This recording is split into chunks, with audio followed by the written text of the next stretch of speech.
নতুনভাবে বিশ্ববিদ্যালয়ের শিক্ষার্থী হিসেবে আপনাদের যে অগ্রযাত্রা শুরু হয়েছে তার মাধ্যমে এই পরিচয়টাকে বিশ্ব দরবারেও সামনের দিকে এগিয়ে নিয়ে যাবেন।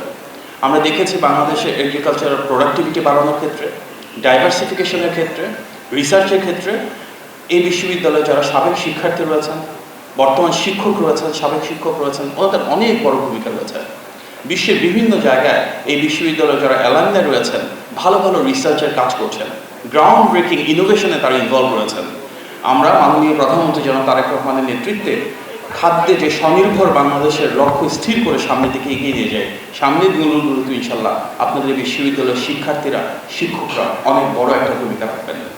বিশেষভাবে আজকে যারা ওরিয়েন্টেশন প্রোগ্রামে এসছেন, আপনাদের অনেক আবেগ রয়েছে, আকাঙ্ক্ষা রয়েছে বিশ্ববিদ্যালয়ের জীবন শুরুতে। আপনাদের সাথে আমাদেরও কিন্তু যথেষ্ট আবেগ রয়েছে। আমি সেই সরকারের প্রতিনিধিত্ব করছি যেটা মাত্র 5 মাস পূর্ণ হলো, অর্থাৎ আপনাদের বিশ্ববিদ্যালয় জীবনে শুরু হচ্ছে নির্বাচিত বিএনপি সরকারের সময়, এবং আজ থেকে 4 বছর পরে আপনারা যখন গ্র্যাজুয়েশন করবেন আপনারা কিন্তু এই বিএনপি সরকার রাষ্ট্র পরিচালনা থাকা অবস্থায় আপনাদের শিক্ষা জীবন শেষ করবেন। সুতরাং আমরা চাইব আমাদের সরকারের যে নীতিমালাগুলো রয়েছে, যে বিভিন্ন প্রস্তাবনা এবং পরিকল্পনা মাননীয় প্রধানমন্ত্রী রয়েছে, সেটি যেন বাস্তবায়ন আপনাদের শিক্ষা জীবনের মধ্য দিয়ে বহিঃপ্রকাশ ঘটে। আমি বলবো অত্যন্ত গর্বিত হয়েছে যখন দেখলাম যে আমাদের এখানে সরকারের 2জন প্রতিনিধি রয়েছেন যারা আপনাদের সিন্ডিকেটের মেম্বার। আজকে যে গণতান্ত্রিক সরকারের কথা আমরা বলছি সেখানে কিন্তু একটা দীর্ঘ পথযাত্রা রয়েছে।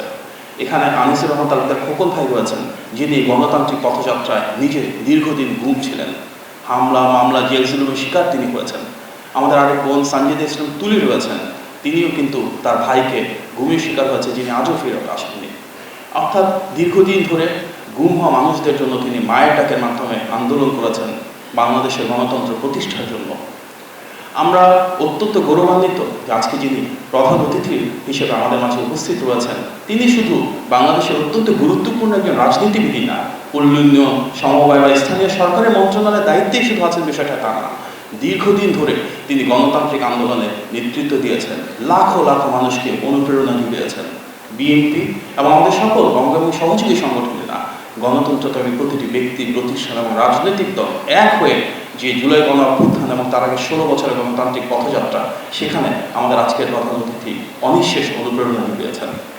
রাজনীতিকে ছাড়িয়েও কিন্তু তার ভিন্ন পরিচয় রয়েছে। আজকে আমরা যে কৃষি বিশ্ববিদ্যালয় বলছি, এখানে কৃষির ক্ষেত্রে আপনারা হয়তো অনেকেই জানেন না, আমাদের নবীন যারা শিক্ষার্থী রয়েছেন, বাংলাদেশের ইতিহাসে কিন্তু অন্যতম সফল যিনি কৃষি মন্ত্রণালয়ের দায়িত্বে ছিলেন, তিনি কিন্তু আমাদের আজকের স্থানীয় সরকারের। তিনি দীর্ঘদিন শিক্ষকতাও ছিলেন এবং বহু প্রজন্ম ধরে অনেক শিক্ষার্থীকে আলোকিত করেছেন, তাদের জীবন গড়ে দিয়েছেন। আজকে আমাদের যে রাষ্ট্র ব্যবস্থা, সেখানে আমাদের মাননীয় প্রধান অতিথি কিংবা আপনাদের যে সিন্ডিকেট মেম্বার রয়েছেন, ওনাদের যে ট্র্যাক রেকর্ড রয়েছে দেশের জন্য, যে ট্র্যাক রেকর্ড রয়েছে দেশের মানুষের জন্য কাজের ক্ষেত্রে, সেটারই বহিঃপ্রকাশ আমরা সরকারের রাষ্ট্র পরিচালনায় দেখেছি। আমাদের গণতান্ত্রিক এই নির্বাচিত সরকার রাষ্ট্র পরিচালনায় এসে প্রথম যে ক্যাবিনেট মিটিং হয়েছিল 1 সপ্তাহের ভিতর, সেখানে কিন্তু নির্বাচনী প্রতিশ্রুতি অনুযায়ী দেশের সকল কৃষকদের জন্য 10,000 টাকা পর্যন্ত সুদসহ কৃষি ঋণ মওকুফ করা হয়েছে, যেটা একটা যুগান্তকারী সিদ্ধান্ত হয়েছে। একই সাথে নির্বাচনী প্রতিশ্রুতি অনুযায়ী কৃষক কার্ড দেশ জুড়ে বাস্তবায়ন করা শুরু হয়েছে, এবং এর মাধ্যমে আমরা ইতিপূর্বে বিএনপি সরকারগুলোর যে অর্জন দেখেছি, যেভাবে শহীদ প্রেসিডেন্ট জিয়া রহমানের সময় কৃষি বিপ্লব হয়েছিল, দেশনেত্রী এবং খালেদা জিয়ার সময় আমরা দেখেছি কিভাবে কৃষি খাতকে আরও বেশি বর্ণাঢ্যভাবে সামনের দিকে এগিয়ে নেওয়া হয়েছে, কিভাবে কৃষিকে রপ্তানির সাথে কানেক্টেড করা হয়েছে। সেটিকে ধারণ করেই কিন্তু বর্তমানে মাননীয় প্রধানমন্ত্রীর নেতৃত্বাধীন সরকার থেকে আমরা উদ্যোগ নিচ্ছি কিভাবে আমাদের দেশকে খাদ্যে আরও বেশি স্বয়ংসম্পূর্ণ করা যায়, কিভাবে আমাদের কৃষকদেরকে আরও ভালো রাখা যায়, কিভাবে কৃষক কার্ডের মাধ্যমে ওনাদের কাছে সুলভে ঋণ পৌঁছে দেওয়া যায়, কিভাবে সেচ, বীজ এবং কীটনাশক থেকে শুরু করে কৃষির প্রয়োজনীয় যে ইনপুট রয়েছে, দ্যাট ইনক্লুডস কৃষি যন্ত্রপাতি, প্রত্যেকটা ক্ষেত্রে ওনাদের কাছে আরও সুলভ মূল্যে সে প্রয়োজনীয় উপকরণগুলো পৌঁছে দেওয়া যায়। আমাদের মূল উদ্দেশ্য একদিকে যেমন কৃষির প্রোডাক্টিভিটি বাড়ানো, ডাইভার্সিফিকেশন বাড়ানো, একই সাথে আপনাদের মাধ্যমে কৃষি উদ্যোক্তার সংখ্যা বাড়ানো। যেমন বাংলাদেশে একটা কমন প্রবলেম হচ্ছে, বর্তমান সময় আমরা দেখছি আমের অনেক প্রোডাকশন হচ্ছে, যে গ্রাসরুটসে আমের উৎপাদন হচ্ছে সেখান থেকে ঢাকায় আস্তে আস্তে দাম অনেক বেড়ে যাচ্ছে, প্রতিটা পণ্যের ক্ষেত্রে প্রযোজ্য। আবার লোকাল লেভেলে কিন্তু সেই একই ফ্রুটস বা ভেজিটেবল নষ্ট হচ্ছে। সো কীভাবে আমরা আমাদের সাপ্লাই চেইনটাকে ঠিক করতে পারি, কীভাবে আমরা প্রিজার্ভেশন বাড়াতে পারি, কীভাবে আমাদের প্রোডাক্টটাকে আমরা ডাইভার্সিফাই করতে পারি। সেটা আমের ক্ষেত্রে হতে পারে চাটনি, টমেটোর ক্ষেত্রে হতে পারে সস। ডিফারেন্ট প্রোডাক্টে আমরা যখন ভ্যালু অ্যাডিশন করতে পারবো, একদিকে যেমন আমাদের ওয়েস্টেজ কমবে, সাপ্লাই চেনটাকে আমরা ঠিক করতে পারবো, আমাদের বিভিন্ন বিভাগীয় এবং জেলা শহরে যেমন দামটাকে নিয়ন্ত্রণে রাখতে পারবো, একই সাথে সেখান থেকে আমরা রপ্তানিমুখী শিল্পের ব্যবস্থা করতে পারবো। এই কৃষি বিশ্ববিদ্যালয় কিন্তু শুধুমাত্র কৃষিতে আপনারা সম্পৃক্ত না, আপনারা কৃষির পাশাপাশি মৎস্য, প্রাণী সম্পদ, অর্থাৎ আমাদের যে ফুড ইকোসিস্টেম রয়েছে এই প্রতিটা ক্ষেত্রে আপনাদের শিক্ষার্থীদের একটা অনবদ্য ভূমিকা আমরা দীর্ঘদিন ধরে দেখেছি এবং সামনের দিনগুলোতে ইনশাআল্লাহ সেটি বহমান থাকবে। বর্তমান নির্বাচিত সরকার বিশ্বাস করে আগামীর বাংলাদেশের কাণ্ডারি আমাদের শিক্ষার্থীরা।